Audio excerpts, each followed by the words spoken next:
Meu nome é Denis, vou falar um pouquinho, aprofundar um pouquinho a respeito da parte dos algoritmos e o motivo disso aí, e aí a gente pega um pouquinho da história, né? O mundo da parte fonográfica, né? A indústria fonográfica, como a Sony, a Universal e outras ali, estava passando por um processo difícil que tinha havido ali o Napster, né? Que tinha possibilitado o pessoal baixar a música gratuitamente, né? Com poucos cliques ali, a pessoa conseguia baixar um monte de música para os computadores. Mas aí o que acontece?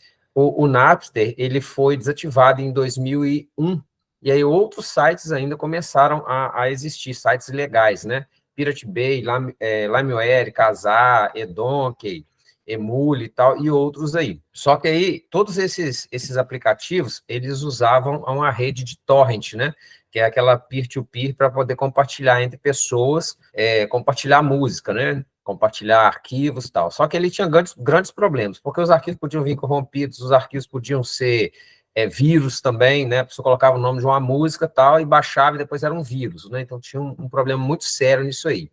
Né? A qualidade também não era, né, aquela qualidade, né, que se podia esperar, e tinha também ali o pessoal que tinha empresa da Apple, que tinha o iTunes, que aí eles podiam pagar, mas aí eles tinham que baixar a música, era legal, mas eles tinham que baixar a música, então queria ouvir uma música, ele tinha que baixar, pagar, baixar, para ele poder ouvir.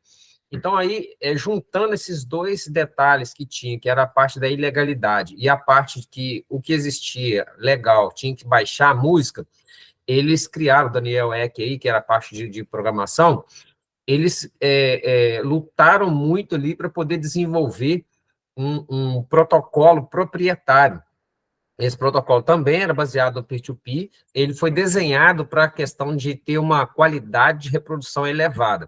Por quê? Porque em termos de latência, ele queria que o seguinte, olha, na hora que a pessoa clicasse no play, a música começasse a tocar, essa é a primeira coisa.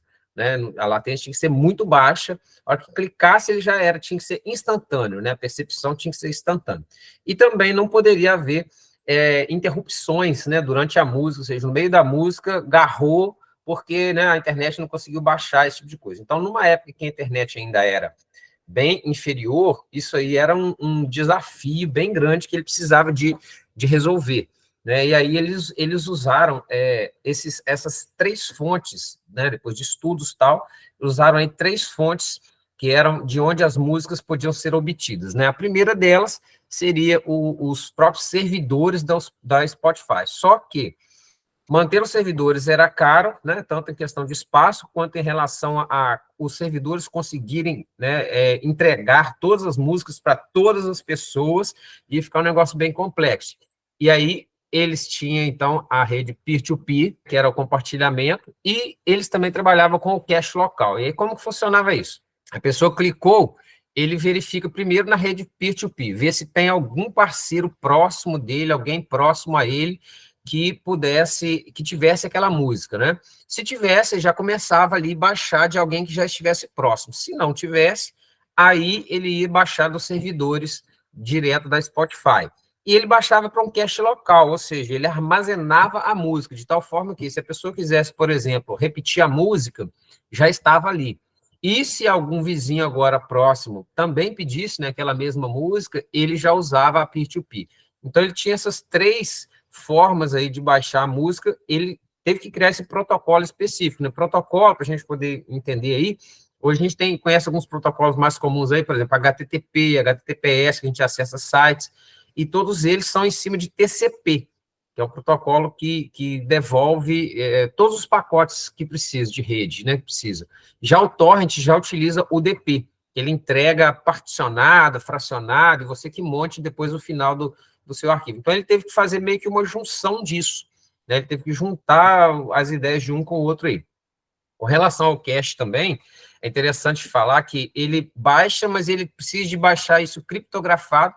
Por quê? Exatamente para poder garantir que aquela música não vai ser compartilhada em outra forma, não vai ser usado em outro aplicativo de forma ilegal. Então, ele baixa em cache, mas baixa criptografado, que só pode ser lido a partir do dispositivo, do aplicativo do Spotify, tá?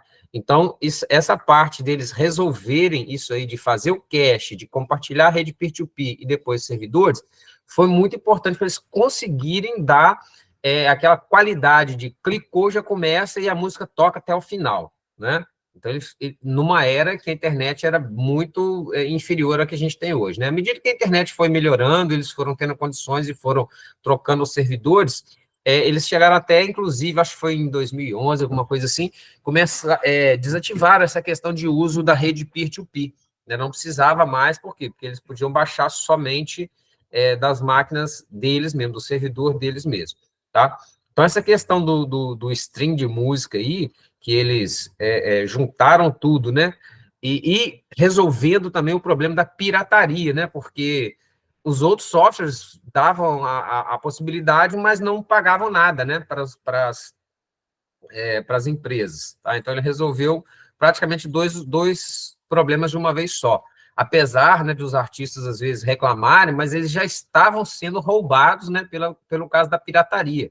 Né? Ou seja, de qualquer forma, iria, assim, já estava derrubando, né, a indústria fonográfica, a própria pirataria já estava derrubando. Então, foi uma forma de ele conseguir ainda pagar, né, de forma legal, para as empresas. E foi também uma briga, né? Porque as empresas, mesmo a indústria fonográfica, custou a aceitar isso aí. Então, por exemplo, as primeiras versões do Spotify, a versão beta deles, eles acabavam utilizando músicas piratas mesmo, até eles conseguirem os contratos com as empresas para poderem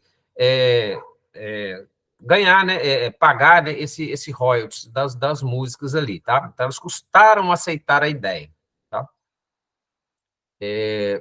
Além dos recursos aí, teve também o algoritmo, né, de recomendação, né, que ele também usava muito isso. Por quê? Por exemplo, quando você tem uma fila de reprodução, ele já, se tem uma música na fila, ele já começa a baixar a próxima música também, para que ela já fique na sua máquina, já fique próxima ali.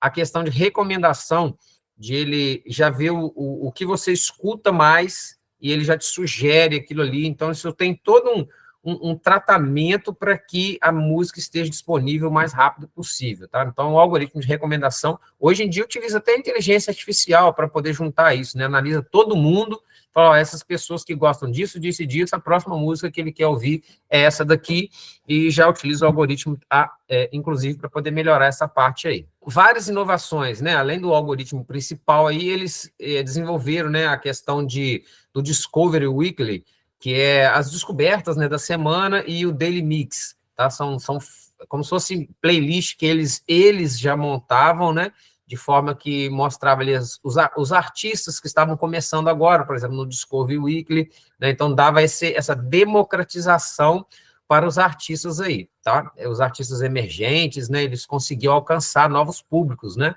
Então não dependia, por exemplo, de uma indústria fonográfica inteira, tá? Para poder ganhar em cima daquilo ali, os artistas independentes também dava para poder produzir, né? Então tinha esse daily mix que as pessoas também, ele misturava, né, um pouco do que a pessoa já tinha ouvido com um pouco de novidade, vamos dizer assim. Então isso também era bem interessante. Eles também tinham inovação na questão das experiências sociais que eles faziam, que tinha playlist colaborativa, ou seja, as pessoas podiam montar listas em colaboração, como se fosse uma rádio, né?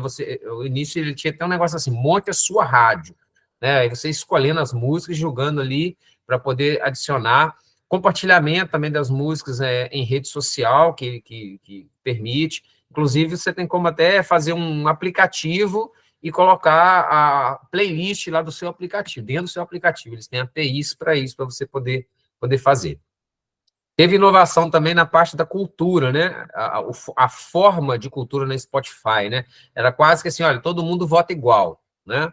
E trabalhando aí com a questão de squad, né? O squad, ele vem da língua inglesa, que significa mais ou menos para a gente aí uma tropa ou pelotão, mas esse conceito aí é uma equipe trabalhando com objetivo comum. Constitui a formação de equipes com características multidisciplinares e autogerenciadas, né? Então, dentro de uma mesma equipe, você não tem apenas, por exemplo, programadores, não.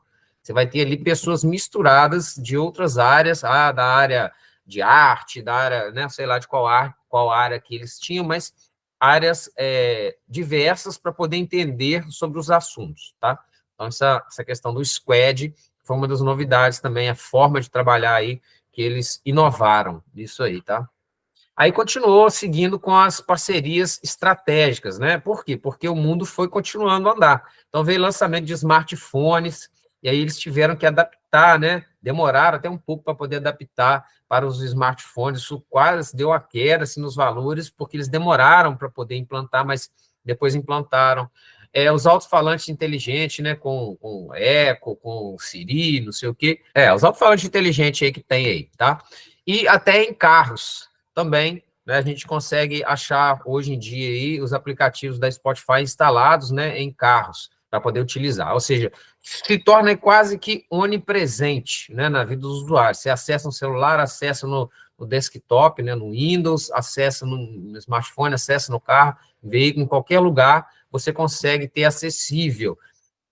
E a questão do algoritmo também, eles queriam fornecer a música de graça, né, a princípio, né, oferecer de graça, mas aí teve a questão dos anúncios, para poder cobrar alguma coisinha, uma forma, isso aí vai falar mais à frente ali, o pessoal vai falar da parte de valores, tá?